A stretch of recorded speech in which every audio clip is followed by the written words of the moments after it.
Bonjour tout le monde, bienvenue à ce nouveau webinaire de l'innovation intitulé Faire mieux avec moins et si on parlait innovation frugale. Pour celles et ceux qui ne me connaissent pas, je m'appelle Charlotte Duval, je suis chargée d'accompagnement des entreprises chez Laval Mayenne Technopole. Donc Laval Mayenne Technopole, on est une association qui a pour mission d'accompagner l'innovation sur le département de la Mayenne. Et donc dans nos missions, on a une mission de sensibilisation, de diffusion des méthodes, des outils, des façons qu'ont les entreprises d'innover. Et donc, c'est pourquoi on organise un événement mensuel, donc les matinées et webinaires de l'innovation. Donc, c'est soit comme ce matin, un événement en ligne, ou sinon, on a également des événements en présentiel, les matinées de l'innovation. Vous pouvez d'ailleurs retrouver tous les replays de nos précédents webinaires sur notre chaîne YouTube Innover et réussir. Donc n'hésitez pas à aller y jeter un œil si vous le souhaitez. Très bien, et sans plus attendre, je vais maintenant laisser la parole à Sandrine Hélène Trouillard qui va animer ce webinaire. Merci beaucoup Charlotte. Bonjour tout le monde. Merci de nous retrouver aujourd'hui pour ce nouveau webinaire. Comme l'a introduit Charlotte, aujourd'hui on va parler d'innovation frugale, comment faire mieux avec moins. Donc quand vous vous êtes inscrit à ce webinaire, on vous a posé une petite question pour essayer de comprendre un petit peu l'innovation frugale et vous, où est-ce que vous en étiez par rapport à cette notion. Donc on voit qu'il y a 18% d'entre vous qui ne connaissent pas du tout l'innovation frugale. On a à peu près 34% qui connaissent un peu mais qui n'ont pas osé sauter le pas. Donc on a une bonne moitié qui n'a jamais mis en œuvre. 40% qui tâtonnent, qui essayent, qui en fait mais qui souhaiteraient aller plus loin dans ces savoir-faire peut-être. Et puis 8,5% qui sont experts et qui peuvent enseigner leurs propres astuces aux autres entreprises. Donc on sera ravis d'avoir vos feedbacks en fin de webinaire. Alors, on va démarrer. Du coup, pour tous ceux qui se posent la question, frugal, est-ce que c'est une variété de pâtes? Vous êtes 18,6% à vous poser cette question-là. On va d'abord démarrer par quelques minutes de théorie pour remettre un petit peu les bases de l'innovation frugale. Donc l'innovation frugale, ça vient du livre Jugad Innovation qui a été publié en 2012. Donc c'est un livre écrit par Navi Raju, Jaideep Prabhu et Simon Ahuja qui sont indiens ou franco-indiens, qui sont des conseillers en innovation et en leadership. Et ils ont travaillé entre 2002 et 2011 à la théorisation du concept d'innovation Jugad et également d'innovation frugale.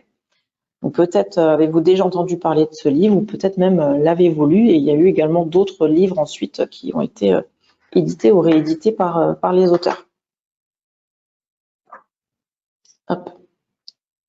Et donc, entre 2002 et 2011, ils ont été un petit peu s'intéresser en Inde à ce qui pouvait se passer. Et ils ont observé ce genre de choses. Donc, on voit sur cette photo un jeune homme qui a inventé un outil tout à fait simple mais performant pour trier les fruits selon leur diamètre.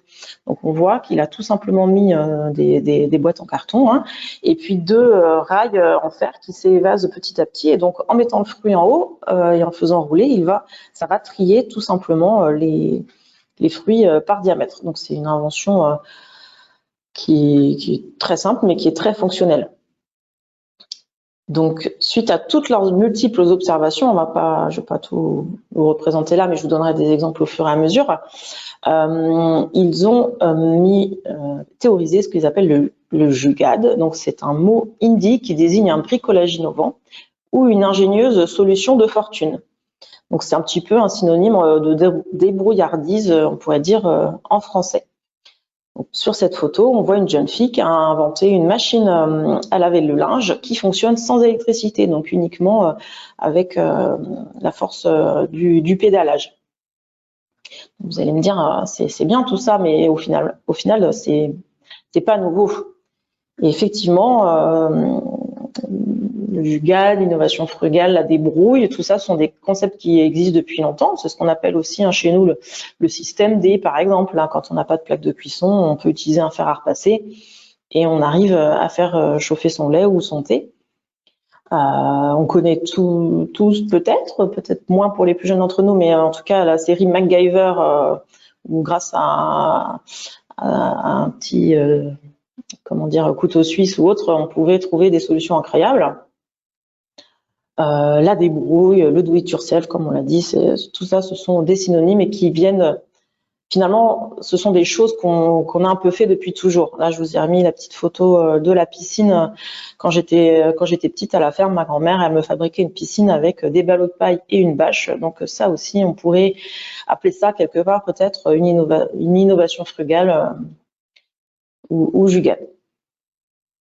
Donc, ceci étant dit, je vais peut-être reprendre un petit temps pour vous parler de ces deux termes, l'innovation frugale, l'innovation jugade. On va parler un petit peu des deux, mais il y a une petite nuance, donc je vais vous redonner les termes précis. Donc, la définition de l'innovation frugale, qui est issue du livre que je vous ai indiqué tout à l'heure, c'est la capacité de faire mieux avec moins, c'est-à-dire de créer à la fois plus de valeur commerciale, sociale et écologique, tout en économisant et en réutilisant savamment des ressources précieuses telles que les matières premières, le capital et le temps. On voit que dans cette définition, chaque mot est important. Là, par ce qui concerne les ressources, que ce soit les matières premières, le temps ou le capital, la valeur qu'on apporte et le côté faire mieux avec moins. Donc c'est très voisin du concept d'innovation jugade. Donc l'esprit jugade, au final, c'est un triptyque avec ce côté frugal qu'on vient de définir, mais également la partie agilité et l'inclusion, l'inclusif. Donc en fait, ce n'est pas une méthode ni une technologie. L'esprit jugade ou l'innovation frugale, c'est un savoir-être, un état d'esprit agile. Et il ne fonctionne pas en fait si l'esprit jugade sans cette synergie entre tout. Alors, ce qui est intéressant aussi de voir, c'est qu'on est dans un contexte aujourd'hui d'innovation pour les entreprises. Donc, il suffit pas de se dire ok, j'ai tout compris, j'embauche quelqu'un qui est un petit peu un MacGyver ou une MacGyver et c'est bon, demain je vais faire de l'innovation frugale. On n'est pas juste dans le bricolage, on est aussi dans cette notion d'innovation. Et donc, je vous redonne la définition qu'on utilise habituellement chez LMT. L'innovation, c'est une idée nouvelle qui est techniquement faisable, désirable par les usagers et économiquement viable. Donc, à nouveau, tous les termes sont importants. On n'est pas juste à faire de l'innovation pour de l'innovation. Il faut qu'il y ait un intérêt du marché et qu'on y retrouve une rentabilité. Donc, si on couple l'innovation avec le concept de frugal, donc frugal, c'est simple, économe et sobre, on obtient l'innovation frugale, qui est donc la capacité à innover dans des conditions restreintes de ressources et de coûts. Voilà pour le démarrage et cette partie un petit peu théorique sur l'innovation frugale. Donc ensuite, on voit qu'il y a un bon tiers d'entre vous qui se disent, voilà, moi je suis un petit peu comme un chat qui observe un oiseau, je connais, mais je n'ai pas encore sauté le pas. Donc pour ceux qui voudraient sauter le pas, on va rentrer un petit peu plus loin dans le qu'est-ce que c'est, et plus tard on rentrera dans le comment on peut le mettre en place. Donc qu'est-ce que c'est? C'est avant tout un état d'esprit, comme je l'ai dit, un état d'esprit de l'innovateur frugal. Il y a 6 grandes,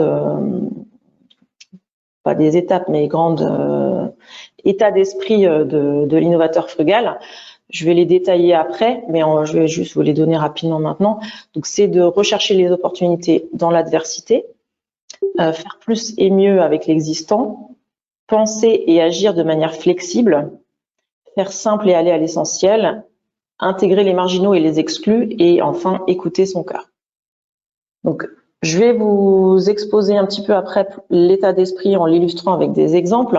Mais avant de faire ça, je me demandais, est-ce que vous avez déjà en tête peut-être des innovations frugales, des exemples d'innovations frugales que vous avez peut-être soit mises en place dans vos entreprises ou soit vous les avez rencontrés en tant qu'utilisateur ou autre. N'hésitez pas à partager dans le chat des exemples d'innovations frugales qui vous viennent déjà à l'esprit. Peut-être je vais les citer après, mais certaines sont peut-être intéressantes aussi, sur lesquelles j'avais pas prévu de m'attarder, mais on peut aussi en échanger.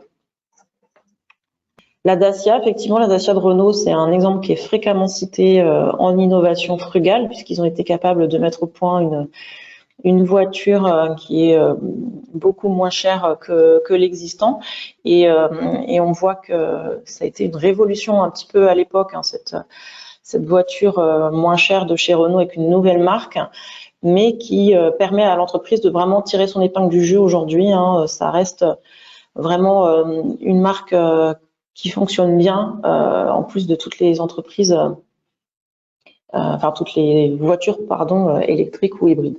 Un goulot de bouteille comme entonnoir, un briquet pour ouvrir une bouteille, est-ce des low-tech ou est-ce différent? Alors, pour moi, c'est effectivement, j'aurais pas forcément qualifié ça de low-tech, mais ça va être plus de la débrouillardise, du do-it-yourself ou du système D. À mon sens, ce n'est pas tout à fait de l'innovation frugale puisque c'est pas quelque chose qu'on va commercialiser. Enfin, on pourrait imaginer créer des entonnoirs en goulot de bouteille et les commercialiser. Donc là, pour moi, à partir du moment où on a une commercialisation, on est dans l'innovation frugale. Quand on va utiliser son briquet pour ouvrir une bouteille, je pense qu'on l'a tous vu, on l'a tous fait, ça, on va être plutôt dans la débrouille ou le système D. Alors, j'enchaîne, continuez à mettre des exemples si vous voulez dans le chat. Donc, le premier point de l'état d'esprit innovateur frugal, c'est de rechercher les opportunités dans l'adversité. Donc, un premier exemple pour illustrer ça, c'est par exemple Mythicool. Donc, cet homme qu'on voit sur la photo, c'est un Indien. Il s'appelle, je ne connais pas son nom par cœur, Manchuk Prajapati. Donc, c'est un potier en fait. Et il y a eu un tremblement de terre dans son village, dans le désert du Gujarat. Et la problématique, c'est qu'il n'y avait plus d'électricité, donc il n'y avait plus moyen de conserver les aliments. Et il s'est retourné vers un savoir-faire un petit peu ancestral et il a mis au point le Mythicool, qui est un frigo qui fonctionne sans électricité. Donc, il fonctionne uniquement grâce à sa conception, en fait, la poterie. Grâce à l'évaporation de l'eau, en fait, ça va générer du froid, du frais, et même sur le haut, on a une petite fontaine pour récupérer l'eau qui s'est évaporée. On l'a vu aussi pendant le Covid, il y a eu beaucoup de choses qui ont été mises en place très rapidement dans l'adversité du Covid. Il y a eu beaucoup d'innovations qui se sont mises en place avec le mouvement des makers aussi et ce genre de choses. Donc, le deuxième point de l'état d'esprit de l'innovateur frugal, c'est de faire plus et mieux avec l'existant. Un deuxième exemple, c'est l'entreprise, c'est la biscuiterie Andy Gaspi qui se trouve à Savenay dans le 44. Ils ont mis au point Quignon, le petit biscuit Quignon, donc qui vient en fait de la valorisation d'invendus de pain bio de boulangerie. Donc, ils récupèrent du pain invendu dans les boulangeries et ils vont le retravailler pour en créer des nouvelles recettes qu'ils vont commercialiser. Donc, ils sont fabriqués par des personnes handicapées, des personnes en situation de handicap mental et psychique dans un ESAT. Et ils sont vendus aujourd'hui à travers un réseau de 400 points de vente qui couvre tout le territoire français quasiment. Penser et agir de manière flexible. Donc, par exemple, sur cette photo, on voit l'Organisation indienne de recherche spatiale, l'ISRO. Ils sont parvenus en fait à concevoir un satellite à destination de Mars, la planète Mars. Et ils ont réussi à faire ça avec 3 fois moins de temps que la NASA et en dépensant 11% du budget de la NASA pour faire quasiment la même chose, leur propre mission sur Mars. Donc, ils ont été 3 fois plus vite et en utilisant uniquement 11% du même budget. Comment ils ont fait ça? C'est parce que en fait, ils ont recyclé, ils ont assemblé des équipements déjà existants. Ils ont fait preuve de flexibilité, d'adaptabilité et ils n'ont pas forcément recréé depuis zéro un satellite. Ils ont réutilisé différentes briques qu'ils ont trouvées un peu partout. Une autre façon de penser et agir de manière flexible, c'est d'écouter les retours clients et de les intégrer dans sa conception ensuite. Donc, l'entreprise Haier, qu'on voit sur cette photo, en fait, ils ont conçu ce cette machine à laver plutôt les fruits et les légumes. Et comment cette idée leur est venue, c'est que ils ont eu des retours SAV où certains clients avaient des problèmes sur leur machine à laver le linge parce qu'il y avait, ça bouchait avec de la terre, des cailloux, etc. Et donc le SAV a remonté ça aux équipes de conception. Et ils ont essayé de comprendre pourquoi il y avait ces problèmes-là. Et en fait, ils se sont rendus compte qu'un certain nombre de personnes utilisaient leur machine pour laver leurs fruits et leurs légumes. Donc, au lieu de se dire « Ah, ok, pourquoi est-ce qu'ils font ça ils n'ont pas compris que c'était un lave-linge, etc. » Ils se sont dit « Tiens, finalement, c'est intéressant, il y a peut-être un marché. » Et donc, ils ont créé cette machine et ils l'ont vendue ensuite. Il faut savoir faire simple et aller à l'essentiel, remettre en cause un certain nombre de choses. Donc ça, c'est par exemple le concept sac à dos. Donc sac à dos, qu'est-ce que c'est? C'est un concept quasiment de chaise pour s'asseoir, on peut dire. Donc c'est une lanière qui a été mise au point par une dame en Bretagne qui permet de s'asseoir de façon confortable, enfin pas aussi confortable peut-être qu'une chaise, mais en tout cas de s'asseoir de façon longue et grâce à un petit système en fait qui prend très peu de place et qu'on peut donc emmener avec soi en randonnée ou bien dans des festivals ou dans des lieux d'attente si on a besoin et ça permet de ne pas avoir mal au dos. Le 5e point, c'est d'intégrer les marginaux et les exclus. Alors ça, c'est peut-être un exemple que vous connaissez, qui a déjà été cité à plusieurs reprises. Donc c'est par exemple le compte nickel. Donc c'est pour les personnes qui ne peuvent pas ouvrir de compte bancaire puisqu'elles ont été interdites bancaires ou elles n'ont pas de revenus fixes. Donc les banques leur refusent d'ouvrir un compte. Donc ils peuvent aller en fait dans les bureaux de tabac et en quelques minutes, avec une pièce d'identité, ils peuvent ouvrir un compte et créer une carte bancaire. Et ils vont du coup tout simplement rajouter de l'argent liquide en le donnant au buraliste, et qui va être crédité sur cette carte et ils vont pouvoir l'utiliser tant qu'il y a de l'argent dessus. Un autre exemple qui nous vient de la Mayenne, c'est le groupe Serap. Ils ont mis au point ce système qu'on voit sur la photo, qui est un refroidisseur de bidons à lait à eau glacée. Il a été imaginé, en fait, donc c'est une entreprise qui fait traditionnellement des tanks à lait et également pour des refroidisseurs à vin pour leurs clients qui sont plutôt en France ou en Europe. Et ils l'ont imaginé pour les pays émergents, pour les petites fermes isolées qui n'ont pas toujours accès à l'électricité. Donc ça permet un refroidissement rapide après la traite et ça permet de conserver séparément dans ce système différents pots à lait qui peuvent se contenir même différents types de lait, du lait de vache, mais aussi de bufflonne, de chèvre, sans le mélanger. Donc ça, c'est un système qui a été conçu vraiment spécifiquement pour ces problématiques et pour les pays en développement. Et enfin, l'état d'esprit de l'innovateur frugal, c'est d'écouter son cœur, l'intuition et le bon sens redeviennent des valeurs de l'innovation. Et un exemple que je peux vous montrer, c'est Embrasse. Embrasse, c'est une couveuse frugale portable pour les bébés prématurés qui coûte 100 fois moins cher qu'une couveuse conventionnelle. Elle a été créée par Jen Shane qu'on voit sur cette photo, qui est de l'université de Stanford aux États-Unis. J'ai du mal. Excusez-moi. Et donc, ça a été conçu pour les ONG, pour les pays en développement, mais ça a été également très utile en Ukraine et ça a permis de sauver aujourd'hui 475 000 bébés et ils espèrent atteindre le chiffre de 1 million en 2025.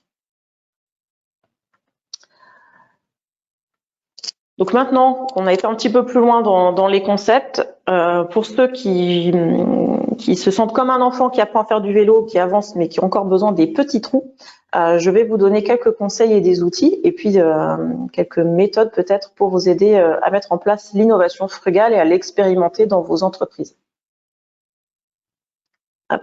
Donc tout à l'heure, on a parlé le Jugaad, donc l'innovation frugale, ce n'est pas une solution, ce n'est pas une techno, ni même une méthode. Donc, comme je l'ai dit à plusieurs reprises, c'est vraiment un état d'esprit agile, frugal et inclusif qui peut être appliqué pour le développement de toute une gamme de solutions ingénieuses et frugales.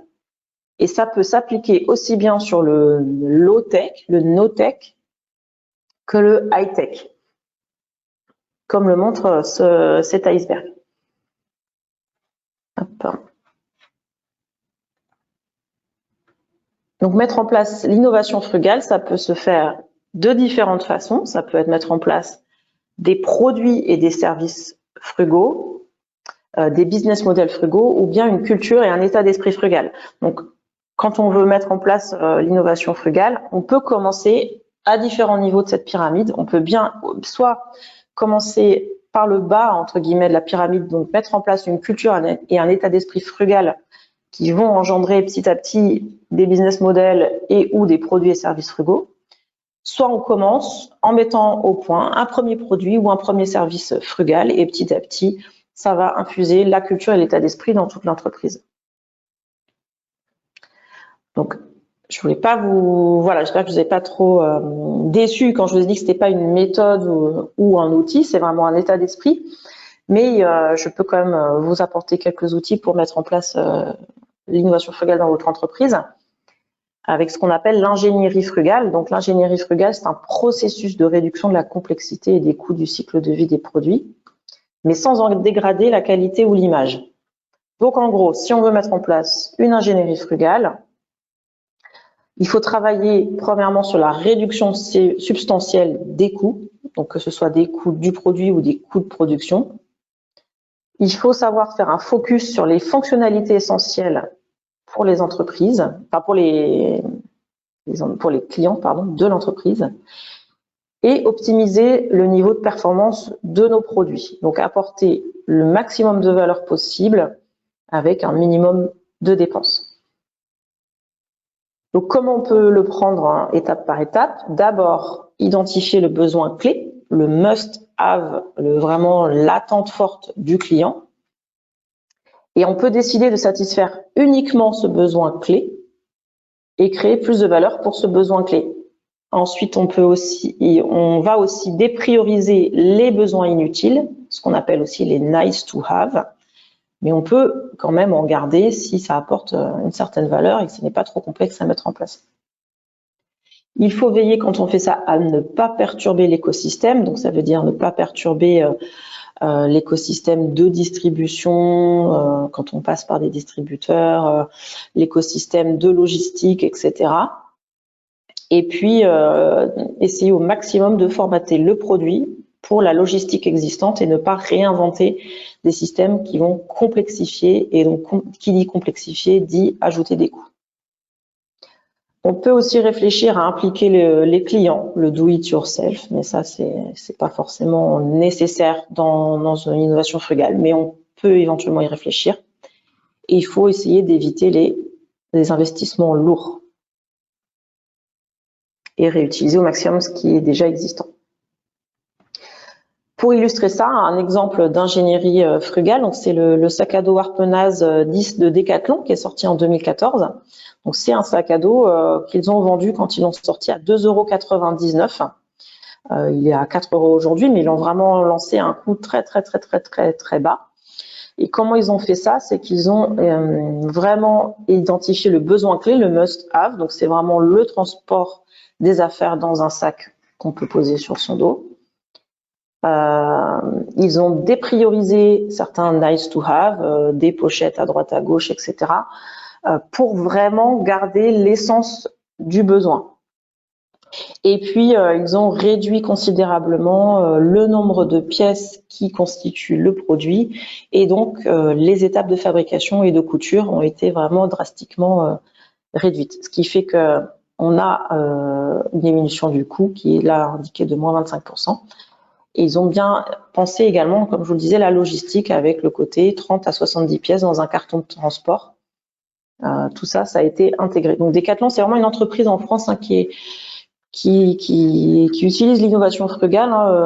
Ils ont une personne référente chez eux, une personne référente innovation frugale. Donc, hormis ce sac à dos, on peut citer aussi la draisienne évolutive qu'ils ont créée, donc une draisienne qui permet d'être d'abord draisienne pour les enfants, enfin d'abord à 4 roues et qui fonctionne ensuite à 2 roues pour les enfants. Les services de trocathlon et de location, donc ce sont vraiment c'est une politique importante chez Decathlon. Alors, je continue. Donc, les outils d'ingénierie frugale que vous pouvez mettre en place et que vous pouvez utiliser, soit un, soit plusieurs en parallèle, donc et vous inspirer pour trouver et mettre en place vos propres innovations frugales. Ça peut être le biomimétisme, par exemple. Donc, ça consiste à observer les phénomènes mécaniques et biologiques de la nature pour trouver des solutions techniques applicables à des objets de construction ou de conception autre. Donc là, l'exemple de la plante qui a permis de créer le velcro. Les méthodes agiles sont aussi très intéressantes. Donc la méthode agile, c'est une méthode de gestion de projet qui consiste à décomposer les projets en une suite de petits objectifs atteignables. Donc ça permet de travailler en cycle court, ce qu'on appelle les sprints d'itération. Donc des sprints qui peuvent durer entre une semaine et un mois.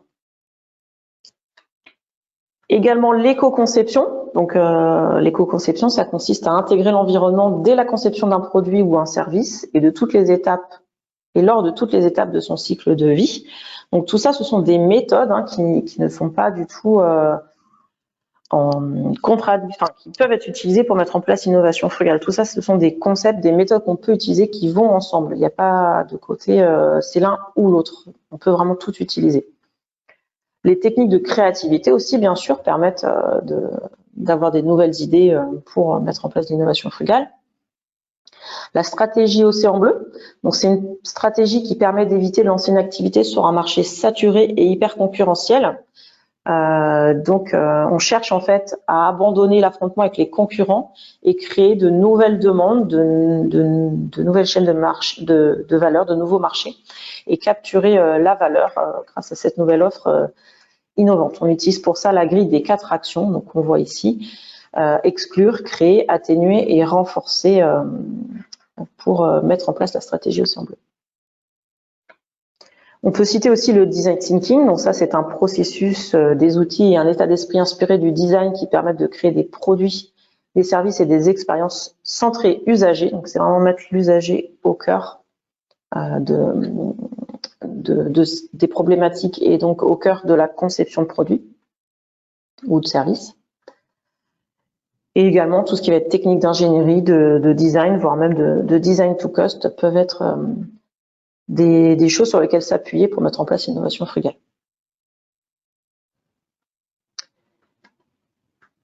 Alors, je rentre dans la dernière partie de ma présentation. Donc là, pour les personnes qui sont tellement expertes qu'elles peuvent enseigner leurs propres astuces aux entreprises. En gros, là, ça va être quelques conseils sur le comment le mettre en place, en plus des méthodes et des outils. Donc, les 10 conseils qu'on peut vous donner pour mettre en place l'innovation frugale, c'est se concentrer sur des ressources disponibles, abordables et accessibles. Donc, éviter au maximum l'extraction de nouvelles ressources. Donc, un peu comme l'exemple de Quignon qu'on a vu tout à l'heure. Donc, ils ont vu qu'il y avait du pain bio, j'allais dire rassis, mais sec, qui sort des boulangeries, qui est une ressource disponible. Donc, ils ont réfléchi à comment la réutiliser autrement. Il faut rechercher au maximum la simplicité, revenir à l'essence du problème à résoudre. Et donc, pour peut-être vous donner de l'inspiration, vous pouvez tout à fait regarder les objectifs de développement durable qui ont été édictés par les Nations Unies. Donc, il y en a 17. Donc, par exemple, réduire la faim, apporter une éducation de qualité, la bonne santé et le bien-être, permettre à chacun d'avoir accès à une eau propre et à l'assainissement, etc. Donc ça, ce sont vraiment les objectifs de développement durable qui reflètent les besoins un peu de chacun, les besoins essentiels de chacun. Donc pour mettre en place de l'innovation frugale, il est vraiment important de comprendre le problème et au-delà de le comprendre, de le ressentir personnellement. Il faut aller plus loin que l'empathie et vraiment devenir le problème, expérimenter le problème. Donc par exemple, l'entreprise Serap, quand elle a mis au point son système réfrigérant à lait, ils ont vraiment ressenti le problème des pays en voie de développement qui sont vraiment différents des nôtres. Et donc, si on n'a pas été sur place, si on n'a pas vu le problème, c'est compliqué, même en se mettant en empathie, de bien le comprendre et bien le cerner. Il faut se concentrer sur la création de valeur responsable, trouver des moyens d'ajouter de la valeur et que ça reste une valeur apportée qui est responsable pour chacun et pour chacun des parties prenantes que ce soit les salariés, l'entreprise, les clients, etc. Il faut donner à vos collaborateurs et collaboratrices un temps et un espace d'expérimentation. Donc, en gros, le droit aussi de tester, de prendre du temps et de se tromper pour pouvoir y aller petit pas par petit pas et avoir in fine un produit ou une idée ou un service qui va fonctionner. Il faut savoir adopter une approche collaborative, ouverte et inclusive, donc avec les collaborateurs, collaboratrices, les clients, les clientes, mais également avec d'autres entreprises. Il ne faut pas hésiter à sortir de sa zone de confort et aller à la rencontre d'autres entreprises qui peuvent vous apporter des choses aussi. Dans l'innovation frugale, il y a un concept important, c'est si vous êtes sûr de quelque chose, il faut le remettre en question. Donc, on l'a vu sur l'exemple de Sacha d'eau, la lanière qui permet de s'asseoir et qui remplace quelque part la fonction de la chaise. Quand on dit, quand on veut s'asseoir, il faut une chaise, c'est-à-dire il faut quelque chose, ou un banc, quelque chose avec 4 pieds sur lequel on peut s'asseoir. Eh bien là, ils l'ont remis en question, ils l'ont questionné et ils ont inventé une solution différente parce qu'ils ont vraiment remis en perspective le besoin et ils sont retournés ce qu'on appelle le must-have du besoin du client. Il faut accepter les contraintes pour générer de nouvelles solutions. Donc, les contraintes de coûts, de délais ou bien de difficultés pour générer les nouvelles solutions. Il faut savoir combiner les connaissances et les perspectives de 2 ou plusieurs domaines pour sortir quelque chose de nouveau. Et puis, il faut surtout tester les solutions et les améliorer. Donc, on est vraiment dans le test and learn, dans la méthode agile, etc.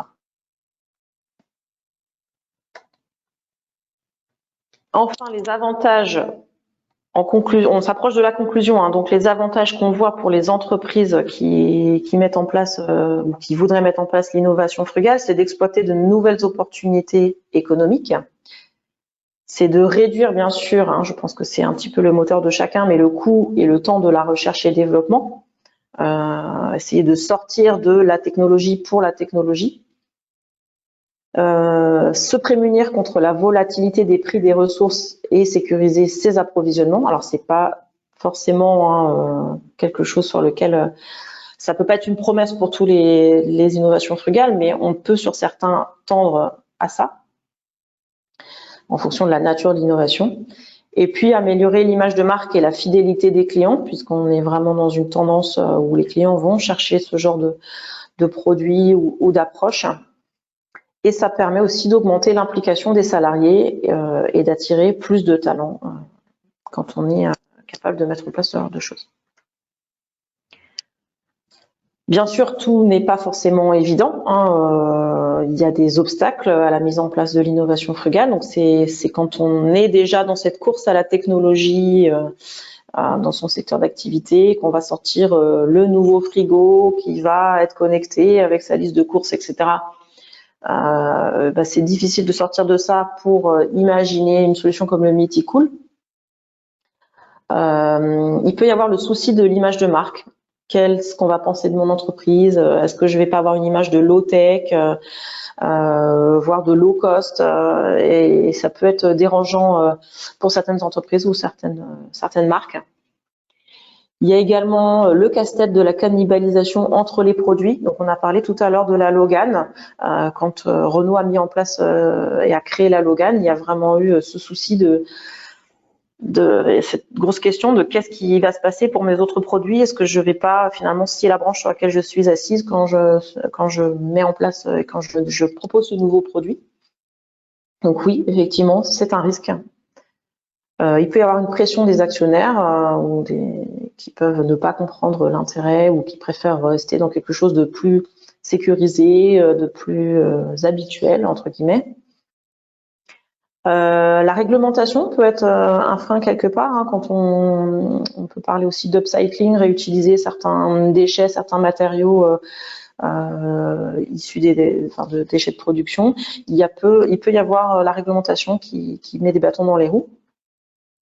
Et enfin, c'est également la difficulté à faire changer toute une filière. Ok, si moi je change, comment ça va être vu du point de vue de mes distributeurs? Est-ce que ça va être accepté? Ou est-ce que si moi je le fais, il faudrait que également les fournisseurs s'y mettent ou les entreprises identiques un peu à la mienne changent également. Donc c'est vrai que dans les exemples que je vous ai montrés, on voit que beaucoup des exemples, ça vient soit de grosses entreprises ou soit de start-up. Les PME, les ETI ont plus de mal au jour d'aujourd'hui à prendre en main l'innovation frugale, à la mettre en œuvre. Mais je pense qu'il n'y a pas de raison qu'elle ne s'en empare pas. J'ai fait un peu le tour de ce que je voulais vous dire aujourd'hui. Donc ma conclusion, peut-être ça va être de dire que l'innovation frugale, c'est vraiment dans la tendance, dans les besoins, les attentes du marché, des clients, toutes les tendances des makers, du do-it-yourself, de l'upcycling, d'être plus dans la location que dans la vente de produits, etc.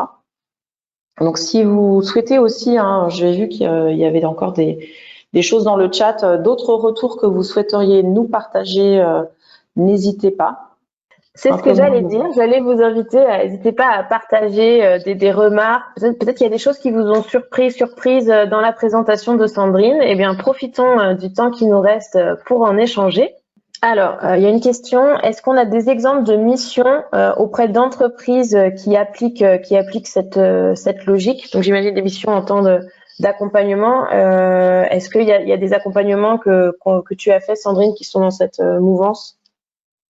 Alors, on n'est pas venu nous chercher spécifiquement en nous demandant je veux mettre en place de l'innovation frugale, etc. Donc, nous, on a l'habitude, là je vous ai parlé tout à l'heure des briques méthodologiques, on a l'habitude d'en utiliser plusieurs, donc tout ce qui va être design thinking, océan bleu, sciences de créativité, etc. Nous, on va s'adapter un petit peu à la demande entrante de l'entreprise. On a des projets qu'on pourrait imaginer, qui ont un peu ce côté innovation frugale, hein, sur lequel on a travaillé, mais parce que c'était aussi la demande à la base de l'entreprise. Donc, il y a je pense à l'exemple de l'entreprise MBPAC, qui distribue des emballages pour les métiers de bouche, donc tout ce qui va être vente à emporter pour les boulangeries, par exemple, donc tous les petits emballages en papier. Donc, ils ont voulu mener une réflexion autour du réemploi et des contenants consignables. Et donc là, on les a accompagnés dans ce sens-là, dans ces réflexions qui étaient finalement qui sont de l'innovation frugale. Mais voilà, on accompagne une entreprise qui, elle, déjà était dans cette démarche-là, effectivement. J'ai un autre exemple aussi qui me vient, Sandrine, c'est l'entreprise Deschamps qu'on avait accompagnée, qui a développé une gamme de construction modulaire. Donc sur le principe avec les mêmes briques, je peux faire différents produits, je peux personnaliser différents produits aux besoins du client. Je pense que c'était pas la volonté première de l'entreprise, mais dans le fait, on peut peut-être ranger ça dans la catégorie innovation frugale. Oui, tout à fait. Effectivement, ils ont réduit de beaucoup le temps, in fine, pour le client pour avoir son module ou son lieu de vie, quoi. Donc, ça rentre effectivement tout à fait dedans. Donc, Virginie nous dit, il y a un exemple qui lui semble relever de l'économie circulaire. Donc, les gâteaux, oui, tout à fait, tout ça, hein, c'est vraiment des choses qui sont très proches, hein, dans les concepts, l'économie circulaire. Et il y avait ce côté aussi inclusif, hein, des gâteaux, puisque c'est fabriqué par des personnes en situation de handicap. Mais oui, tout à fait. En fait, tout ça, c'est très proche. comme l'innovation frugale, en fait, c'est plus un état d'esprit qu'une méthode. Finalement, cet état d'esprit, il peut être partagé dans différents moyens. Il y a différentes façons, en fait, de le mettre en œuvre, cet état d'esprit. Et donc, un peu tout ce qu'on mentionne, le low-tech, l'économie circulaire, etc. Finalement, chercher à réduire ses coûts, chercher à réduire tout ça, ça rentre dans cette thématique. Et donc là, on a également un commentaire qui demande si Patagonia, on peut classer ça dans l'innovation frugale. Je pense que oui, parce que l'objectif de l'entreprise Patagonia, c'est de prolonger la durée de vie de leurs produits. Et donc, ça va dans le sens d'une innovation frugale. C'est vrai qu'on peut se dire, on peut avoir une vision extrême de l'innovation frugale en se disant c'est quelque chose qui doit ne pas avoir du tout d'impact écologique ou qui doit être uniquement dans le recyclage, dans l'upcycling, mais pas forcément. L'innovation frugale, elle est déjà de réduire en fait l'impact, de réduire l'usage de ressources. Donc, et du coup, il se trouve qu'on en parle beaucoup en ce moment. Il y a beaucoup de démarches qui y ressemblent parce que on est dans un monde où il y a de plus en plus de problèmes d'approvisionnement avec la situation, le dérèglement climatique, etc. On se pose différemment des questions et donc on revient un peu sur ce genre de sujet. Ça le remet à la mode, on va dire, l'innovation frugale. On peut parler d'innovation sous contrainte, oui, tout à fait. On voit bien que, voilà, dans les conseils que je vous ai donnés, il y avait toujours ce côté, on a des contraintes et comment on peut imaginer y répondre, les contourner et innover autour de ça. Il y a plusieurs exemples qu'on a vus qui fonctionnent sans électricité. La machine à laver sans électricité, le frigidaire sans électricité. Dans nos pays occidentaux, on a un peu perdu ça de vue, mais le côté sans électricité, c'est une énorme contrainte. Et peut-être demain, ce sera sans eau, peut-être demain, ce sera... voilà. Donc, il faut vraiment... on peut se dire, voilà, je veux innover et je veux partir de cette contrainte forte et j'essaie de la contourner. Donc, effectivement, les contraintes sont un point de départ. Et comme toute innovation, on dit toujours que c'est plus facile d'avoir des idées sous la contrainte que quand on n'a pas de contrainte. Ça aide à imaginer des choses.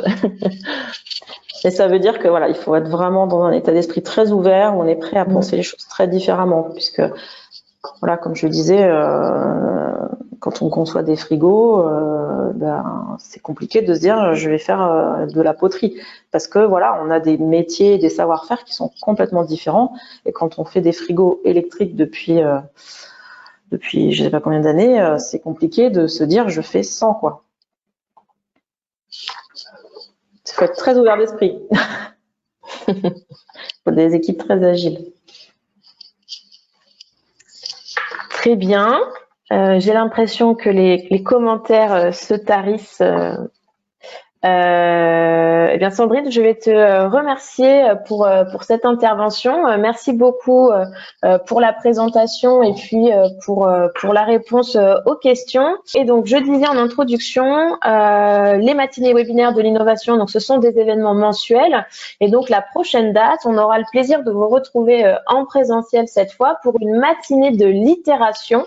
On va parler prototypage rapide et la promesse que je vous fais, c'est qu'en 3 heures, on va pouvoir créer ensemble un prototype qui cartonne. Donc, on vous retrouvera avec plaisir le mardi 13 juin de 8h45 à midi à la maison de la Technopole. Très bien. Et d'ici là, je vais vous souhaiter une très bonne journée. Merci beaucoup Sandrine pour cette présentation. Merci à toutes et tous pour votre présence et pour les échanges. Et puis, je vous dis à très bientôt. Merci beaucoup. Merci pour votre attention, pour vos feedbacks, vos retours.